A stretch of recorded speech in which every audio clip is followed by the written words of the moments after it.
vraie voix Sud Radio. Et ce mardi 2 décembre, une grève nationale est organisée par les syndicats, François-Louis. Absolument, Cécile. La CGT, la FSU et Solidaires ont manifesté donc ce mardi contre le projet du budget du gouvernement. Les syndicats réclament entre autres plus de moyens pour les services publics. Caroline Chevet, vous êtes secrétaire générale de la FSU, donc Fédération syndicale unitaire. Bonsoir.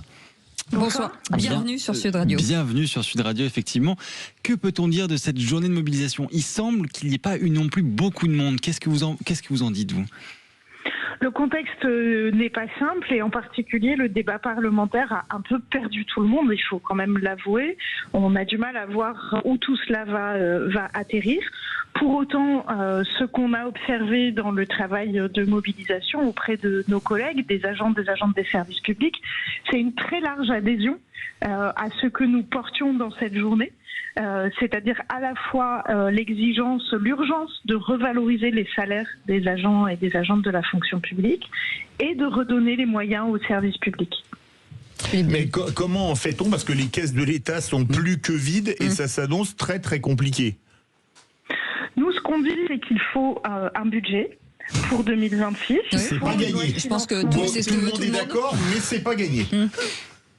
Oui, mais la question c'est comment, et on considère que le budget ne peut pas se faire, les économies ne peuvent pas se faire à nouveau sur le dos des agents des services publics qui ont déjà largement donné et notamment qui en sont à plusieurs années de gel de leur salaire et donc on continue de considérer qu'il est important d'appeler à ce qu'il y ait un autre budget, un budget beaucoup plus juste.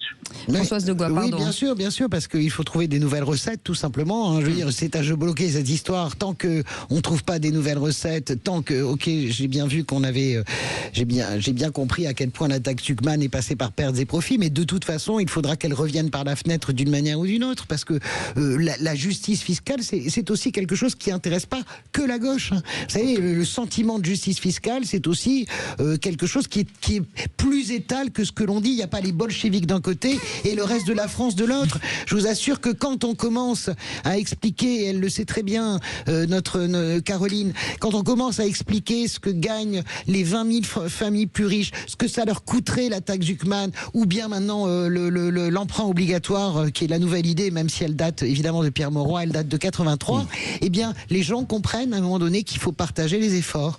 Donc moi je suis pas étonné qu'il n'y ait pas beaucoup de monde à la manif, parce qu'il n'y a pas de prise sur ce qui se passe à l'Assemblée nationale.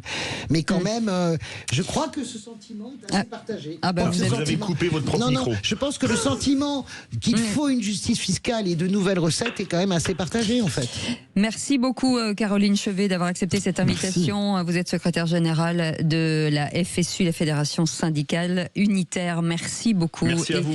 Et tout de suite,